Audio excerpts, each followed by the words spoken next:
Antes de comenzar la entrevista quisiera hacer un agradecimiento a mi gran amigo Marco Antonio Arunati, a quien yo le tengo muchísimo aprecio, y agradezco también el hecho que ustedes hayan venido y que quieran conocer un poco de este legado que estoy dejando, que es parte de mi vida. Yo estoy dejando parte de las cosas de los 90 países que he recorrido en el mundo entero, y creo de que la suerte que he tenido es de no solamente haber tenido una muy buena familia, con muy buenos principios, hermanos que nos reunimos todos los meses, somos 6. Finalmente, este castillo fue construido por mi abuelita, doña Consuelo Amati León, que se casó con su esposo Rómulo Bollo, y Rómulo Bollo viene a ser el hijo de Bartolomé Bollo, que fue uno de los primeros pioneros italianos que vinieron antes de 1900 al Perú. Fue parte de el hecho que se haya asociado con Mariano Prado y formaron con otro grupo que, para no ser extensivo, no voy a mencionarlo, pero formaron lo que es el Banco Italiano, lo que ahora en sí es el Banco de Crédito del Perú, y en fin, bueno, muchas cosas como el Círculo Italiano y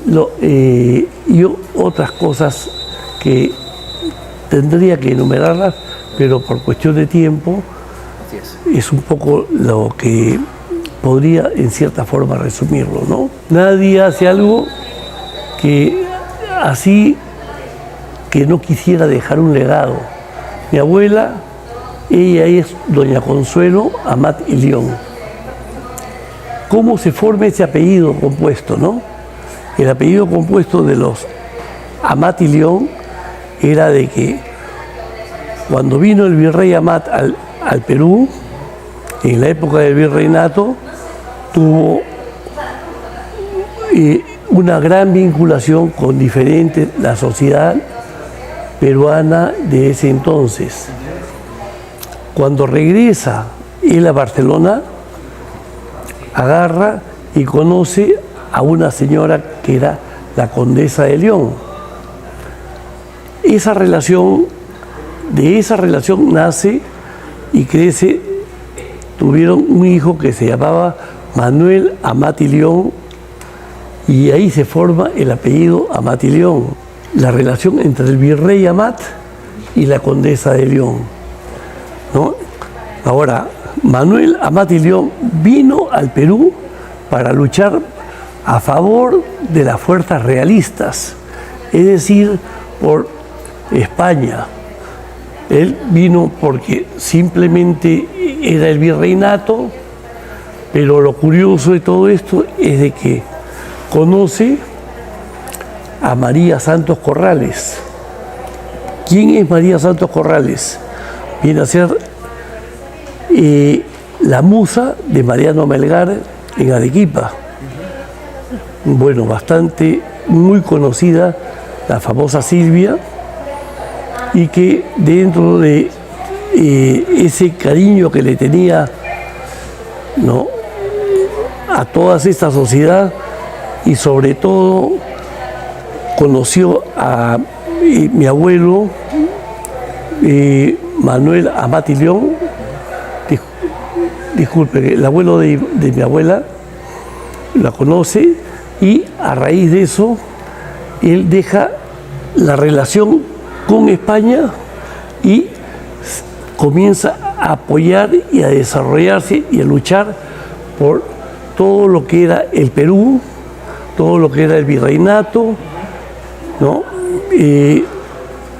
Como ustedes deben saber, Mariano Melgar, la musa de Mariano Melgar era la famosa Silvia, que es muy conocida en Arequipa, pero desgraciadamente él lo fusilan y a la edad de los 22 años, y luego prácticamente la famosa Silvia tiene relaciones con Manuel, Amat y León, y dentro de todo esto es que comienza mi familia. Es decir, mi abuela, doña Consuelo Amat y León, de Bollo, agarra y viene a ser ella la tataranieta de la famosa Silvia, María Santos Corrales. En la historia de toda la familia siempre ha habido alguien que, adicionalmente, para comenzar, lo que quiero decirles es de que el virrey Amat era soltero. Claro. O sea, si es soltero, tú te metes con la persona que te guste, te quiera. Si tú eres mayor o menor, es otra cosa diferente. Y tuvo un romance con la Perricholi. Claro. ¿No? Ahora, dentro de ese romance, tuvieron un hijo que nunca más se supo la existencia de ese hijo. Entiendo. Terminó su periodo, el virrey Amat regresa a Barcelona y conoce a la famosa Condesa de León. Condesa de León. Y es lo que yo estaba explicando, ¿no? El castillo ha pasado por 3 etapas, ¿no? ¿Cuáles son esas 3 etapas? Las 3 etapas era cuando lo construyó mi abuela, pero mi abuela lo hizo con un concepto familiar. Es decir, no se llamaba Castillo de Chancay, sino se llamaba el Castillo de la familia Bollo. Es donde hemos vivido y donde yo he pasado mi juventud hasta los 14, 15 años y después nos fuimos a otro lado. Pero, sin embargo, después de la muerte, ¿no? El trabajo que hizo mi abuela para mí fue bastante brillante, y ahora uno podría construir un castillo. De Lima a Chancay me demoro, si quiero, entre 1 hora y media y 2 horas. Acuérdate, porque los peruanos piensan que Lima es San Isidro o es Miraflores, y de ahí a Chancay es entre 1 hora y media y 2 horas, siempre y cuando vengas tú por el aeropuerto o por Néstor Gambetta. Claro. Pero por otro lado, hay que acordarse de que el Perú, hablemos de Ancón, Puente Piedra, Caraballo, Comas, ¿no? Aparte de Comas tienes lo que es San Martín de Porras, Sí. San Juan del Lurigancho, todo el centro de Lima, Es inmenso. que es el flujo que viene para acá. Es Y por otro lado, tienes tú todo lo que es Ventanilla, todo lo que tiene el Callao, todo lo que es San Miguel. Entonces, estamos hablando de una población muy grande. muy grande. En millones, ¿ah? Sí, y que no es que parten de Lima, sino es gente que tiene media hora desde su casa o 3/4 de hora para llegar al castillo. Sí, sí. Y esa es una población de 4 millones, 5 millones. Más o menos, ¿No? Sin contar. Ya, ahora, todo esto de aquí ha hecho que Chancay se haya vuelto nuevamente una zona súper turística. Es una zona en donde yo me siento feliz de que haya tenido la suerte, ¿no?, de poder construir y dejar un legado dentro del castillo, por lo que tanto he viajado. Son 92 países del mundo, todos los lugares los conozco, ¿no? Tú me preguntas qué pasó en el Medio Oriente, qué pasó entre el Arabia Saudita, qué pasó Jordania, qué pasó con Irán, la cultura persa también la estoy poniendo, estoy poniendo la China, estoy poniendo la India, estoy poniendo Rusia, pero más o menos 25 países que estoy poniendo aproximadamente, pero cada zona tiene un símbolo y tiene una característica, lo cual a mí me dejó en mi vida algo que me impresionó mucho, y esa suerte que yo tengo, creo que yo la tenía que dejar en algún lugar, porque ese es el legado que yo siempre he querido dejar, porque no todos en la vida tienen esa suerte, ¿no? Ahora yo quiero de que la cultura, señores, la cultura, por Dios, todo el mundo, cuando hablas de cultura, los niños, los chicos de los colegios dicen, no, yo no quiero ir a este museo porque estoy aburrido. No, yo lo que estoy haciendo ahora es de que le estoy dando vida a que todos los chicos, y después de hacer todos los recorridos, uno dice, a ver, ¿quién de ustedes sabe dónde queda la ciudad de Petra? Y nadie sabe, hasta la juventud de ahora entra con su teléfono, ciudad de Petra, y levantan la mano, queda en Jordania. ¿Cuál es la capital de Jordania? Amán. Al costado de Jordania, ¿qué cosa queda? Siria. Al costado de Siria, ¿qué cosa queda? El Líbano. Al costado del Líbano, ¿qué cosa queda? Israel. Egipto. Ese es Medio Oriente. Cuando me dijeron de que el castillo se iba a vender a los jesuitas, estamos hablando más o menos entre el año 1990, mi madre me dice, hijito, por fin vamos a deshacernos del castillo porque nos trae demasiados problemas, demasiadas deudas, etcétera, etcétera. Y se iba a cerrar una operación un día lunes, recuerdo. Ya. Y a mí me lo dijo mi mamá un viernes. Yo le dije, madre, pero si eso es nuestro, Chancay hemos vivido nuestra juventud, toda nuestra familia está identificada, mi hermana se ha casado con la familia de Negri, todas las grandes familias han vivido aquí y nosotros tenemos que seguir.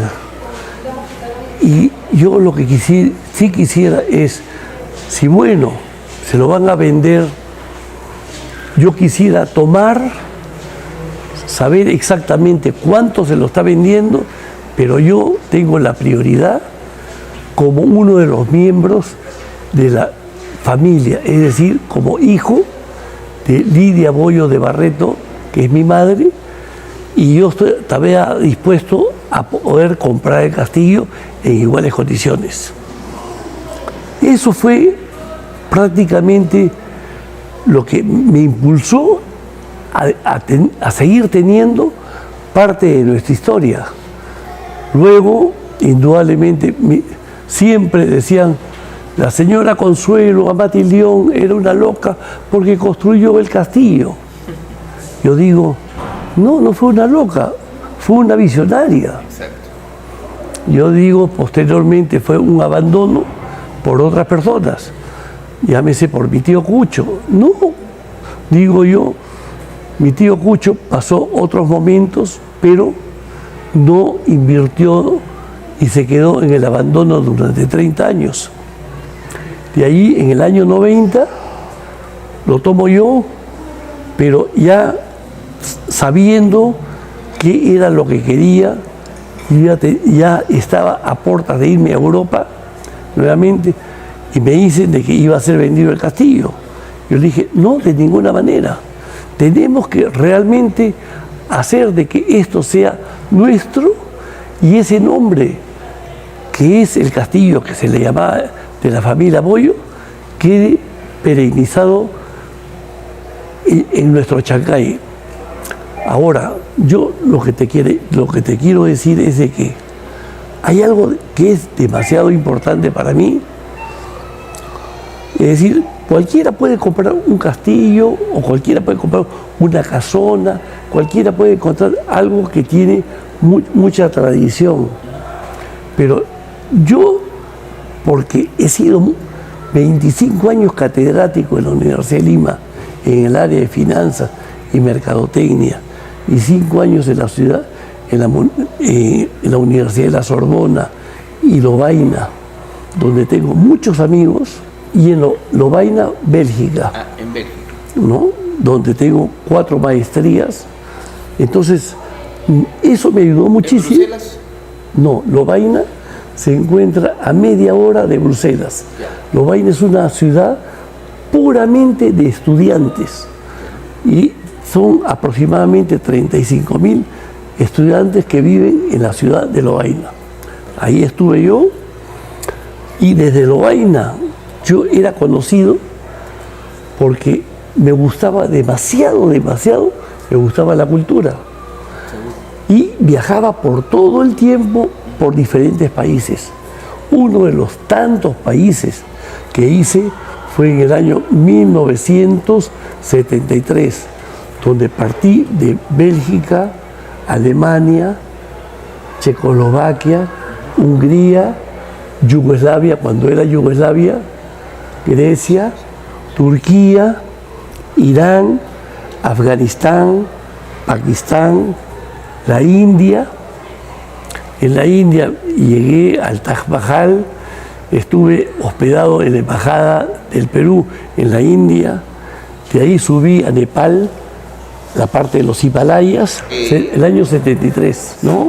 Pero yo en esa época buscaba mucho la parte de la espiritualidad, y por eso que me fui hasta la India, y desde ahí, una vez he estado en Nepal, cuya capital es Katmandú, agarré y tomé un vuelo directamente a la ciudad de Lumbini. Lumbini es donde nació Buda, que vivió en una casa enorme y que no le dejaban ver lo que era la vida fuera de su casa, que era enorme. Y eso, terminé de hacer ese viaje, regresé nuevamente a la India, me fui hasta Calcuta.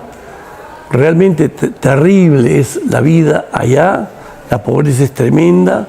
De ahí me fui a Bangladesh, que era parte de lo que fue el año 48, cuando los ingleses dividen, ¿no? La India, pero la India no solamente era la India, sino formaba parte de Pakistán, y decían que era Pakistán del Este. Y esos dos Pakistanes luego se transforman en Pakistán y el otro es Bangladesh. Y ahí continúo yo mi viaje y me voy a Rangón, ¿no? Lo que es Birmania. De ahí de Birmania de ahí me paso a Tailandia, cuya capital es Bangkok. Bajé por todo lo que es, entré directamente la ciudad de Kuala Lumpur, ¿no? Que es la capital de Malasia. Pasé a Singapur. Singapur ahora sabemos que es una gran potencia. De ahí me pasé a las islas de Indonesia, Filipinas. Luego regresé a la India. De ahí me fui nuevamente a Moscú. De Moscú me fui a los países nórdicos. Llámese, estamos hablando de Finlandia, estamos hablando de Suecia y Noruega. Y bajé ya nuevamente a Bélgica, en donde yo me encontraba. Pero todo esto de aquí, yo decía, tanta suerte no puede ser que Dios me haya dado esa suerte de todo lo que estoy explicando hasta el momento. Y eso, de ahí comencé a recorrer por todos los países comunistas, llámese Checoslovaquia, Hungría, la Unión Soviética, todo lo que es Yugoslavia, por ejemplo, Yugoslavia ahora son 7 países, no todo eso. De ahí, después de recorrer todo eso, me fui al Medio Oriente.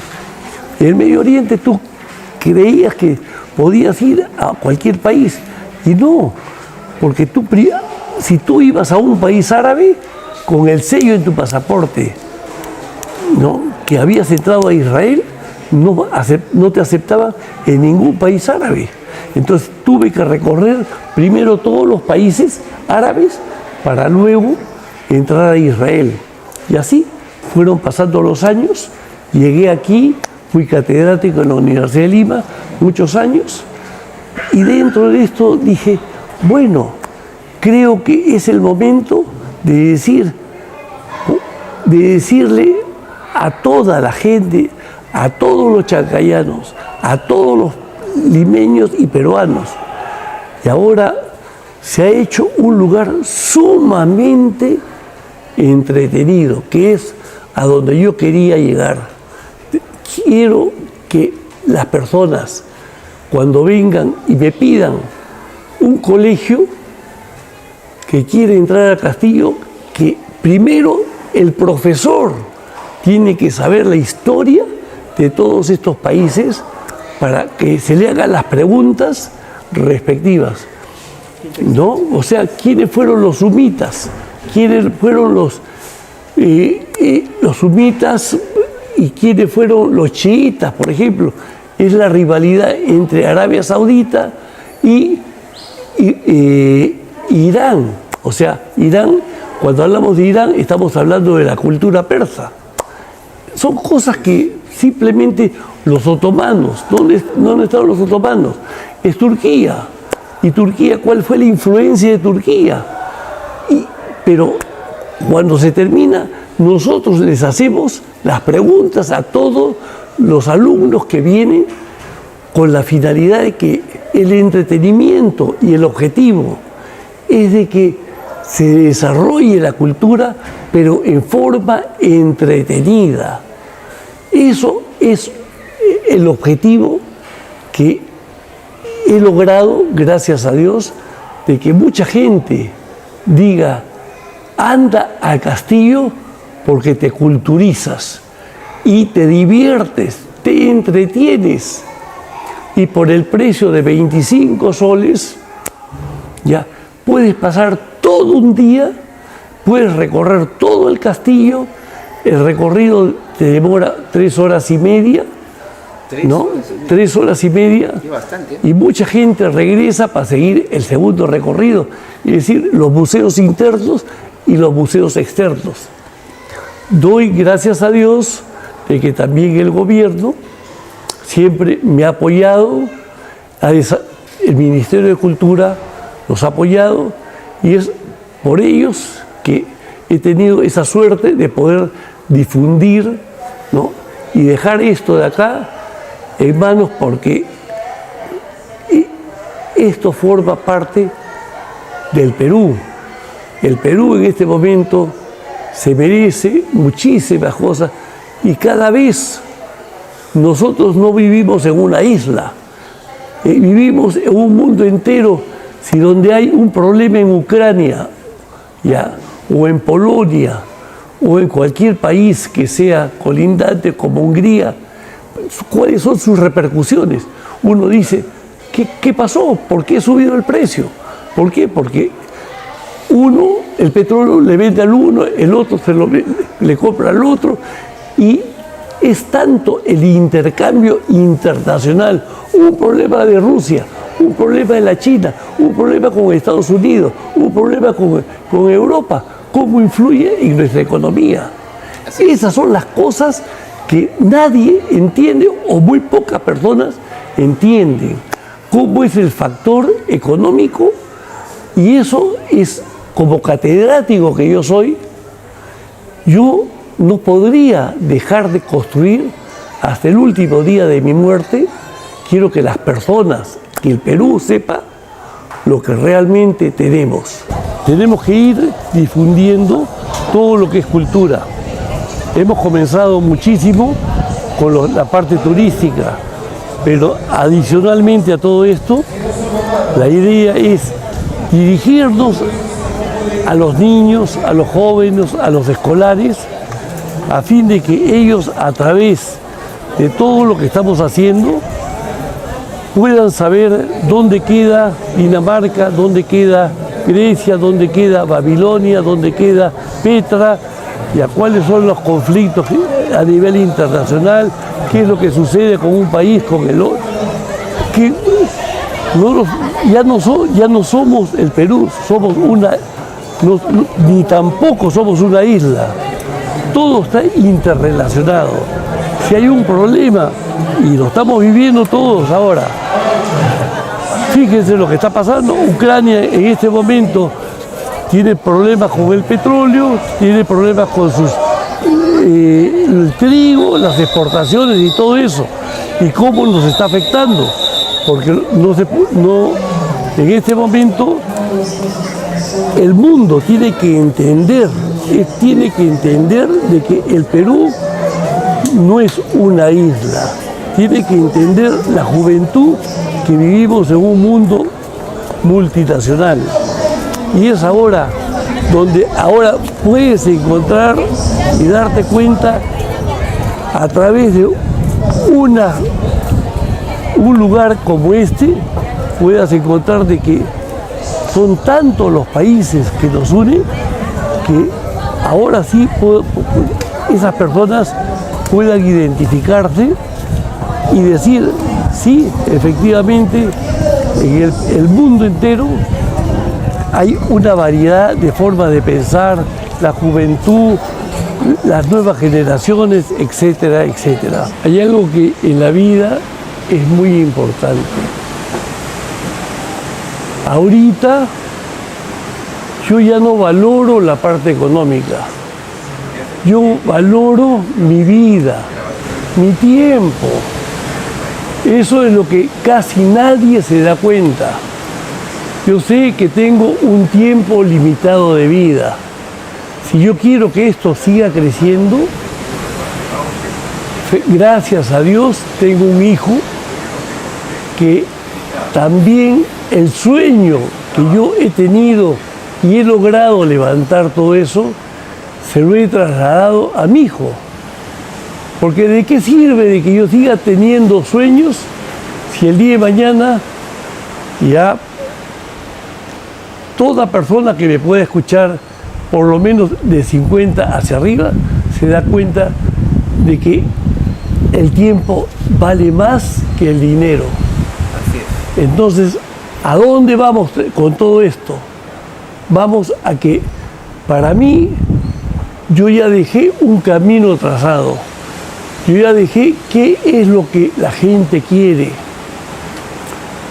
Yo sigo construyendo lugares históricos, pero hay otra etapa que también la juventud, los muchachos de 20 años, 30 años, 40 años, buscan otro tipo de entretenimiento.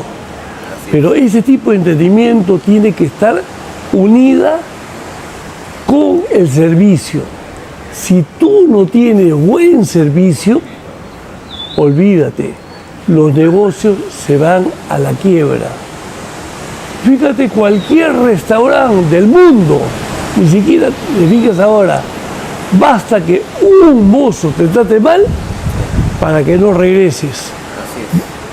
Y no dicen el mozo, ni siquiera dicen el concesionario, dicen el castigo. Y eso es lo más difícil.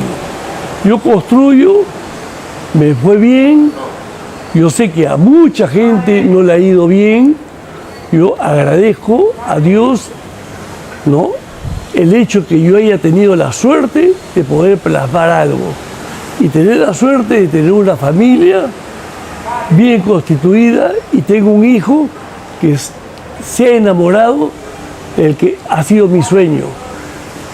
Ahora, concluyendo con todo esto de acá, el castillo de Chancay es un lugar, yo te podría decir, enigmático. Es un lugar donde cuando tú entras a un sueño, pero ese sueño tiene que estar bien y en función a todo lo que tú puedas dar como servicio. El tiempo no te lo puedo decir, porque yo no sé cuando yo me muera qué va a pasar. Pero para esto, no, simplemente yo dejé ya un diseño, la gente entendió y cree en mí, y no solamente es porque recibo a cada rato invitaciones de Miami. Hoy día, anteayer recibí uno de Michigan, los senadores que me invitan para que yo participe. Eso significa que ya el castillo ya tiene un vuelo no solamente nacional, sino internacional. Es lo que yo, dentro de la sencillez con la cual yo trabajo, quiero transmitírselos a mucha gente que está metida en este tipo de negocios turísticos. Los negocios, y a un restaurante, un lugar turístico, lo que sea, si el dueño no está detrás, mejor no lo hagas. No lo hagas porque al final de cuentas vas a recibir miles de opiniones. Y la única opinión que tú tienes que saber es, primero, que sea tu sueño, y segundo, que tu sueño vaya en concordancia con lo que el turista es lo que quiere. El día más importante, no solamente para el castillo, sino creo a nivel del Perú, es Semana Santa. Ah, qué interesante. Semana Santa, ¿por qué? Porque el peruano no acostumbra a pasar Semana Santa en Lima. Acostumbra a irse a Piura, a Ayacucho, a Puno, Arequipa. También viene a la zona de acá de Chancay la gente que tiene menos posibilidades. Otro día también que es muy importante es 28 de julio, que es un día muy importante a pesar de que es invierno. Y por lo general el castillo, y creo que en todos los lugares turísticos de Lima, es el verano un lugar en donde la afluencia de público es mucho mayor que en la época de invierno. Y más aún, dentro del invierno, podríamos decir que es mayor un sábado o un domingo. Más o menos esquematizando un poco lo que estamos viviendo, ¿no? Agradecerle a Justo Medio, Marco Antonio, te agradezco que hayas hecho una entrevista muy bonita, y al mismo tiempo quiero dirigirme a todo el público peruano que este es un lugar en donde tú te tienes que bañar en cultura. Y si viene un profesor con sus alumnos, el profesor tiene que saber dónde se encuentra, qué lugar es, qué capital. Yo les pregunto, ¿dónde queda Babilonia? Y mucha gente no sabe. Y yo les digo, muy bien, queda en Irak. Irak, ¿cuál es la capital de Irak? Es Bagdad. Son cosas elementales que las personas tienen que saber, y a raíz de eso, ese es mi nuevo concepto a través de la experiencia y las vivencias que he tenido. Muchísimas gracias a todos ustedes, que Dios los bendiga.